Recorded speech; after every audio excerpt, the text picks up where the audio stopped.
IELTS on computer মানেই অনেকে মনে করে যে তার কম্পিউটারে ইঞ্জিনিয়ার হতে হবে বা টেকনিক্যাল ইঞ্জিনিয়ার হতে হবে, কিন্তু ব্যাপারটা এমন না। To be honest, hello everyone, my name is Shadat Hassan Rahat. I am from CDBAIT 207. Recently I took my IELTS exam from STS through IDP and I got overall 6.5 in my main exam. IELTS on computer মানেই অনেকে মনে করে যে তার কম্পিউটারে engineer হতে হবে বা টেকনিক্যাল ইঞ্জিনিয়ার হতে হবে, কিন্তু ব্যাপারটা এমন না। To be honest, you just need a little bit of practice to get familiar with the keyboard. That's all it takes. অনেকে মনে করেন যে লিসেনিংয়ে যে শেষে আনসার চেক করার জন্য যে 2 মিনিট থাকে এটা এনাফ না, কিন্তু ভাই trust me, from my own perspective I will say that যে এই 2 মিনিট এনাফ। আমার মেন এক্সামে আমি আমার আনসারগুলো 2 থেকে 3 বার এই 2 মিনিটেই চেক করতে পারছি। আরেকটা কনফিউশনের ব্যাপার হচ্ছে যে অনেকে মনে করে যে যেহেতু এটা কম্পিউটার বেসড আইএলস, এখানে কি আমাকে নোট পেপার দেওয়া হবে, পেন অ্যান্ড পেন্সিল দেওয়া হবে কি না।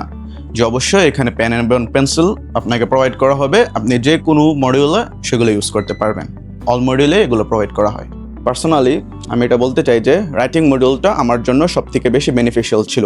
যেহেতু আমি কম্পিউটার বেসড আইএলস দিয়েছি, তাই আমার ওয়ার্ড কাউন্ট করতে সময় নষ্ট করতে হয় নাই, এটা নিজেই অটোমেটিক্যালি শর্ট করতেছিল। এক্ষেত্রে আমার অনেকটাই টাইম সেভ হয়েছে, যেই টাইমটা আমি ব্রেনস্টর্মিংয়ে ইনভেস্ট করতে পেরেছি।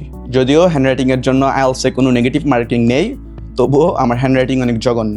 সো থ্যাঙ্কস টু কম্পিউটার, যখনই আমার কোনো বানান ভুল হয়েছিল আমি ইজিলি ওইটা ব্যাকস্পেস দিয়ে বানান কারেক্ট করে ফেলেছি।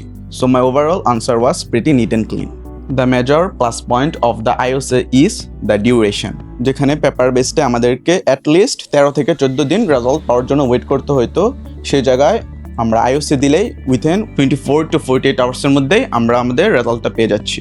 So it's a kind of blessing. আপনারা যারা ভাবছেন আইএলস অন কম্পিউটার দিবেন এবং তারা scared and confused, to be honest আমারও কম্পিউটার নিয়ে তেমন কোনো স্কিল নেই, কিন্তু ভাই আমিও পারছি, আপনারাও ভালো পারবেন। So I wish you all the very best.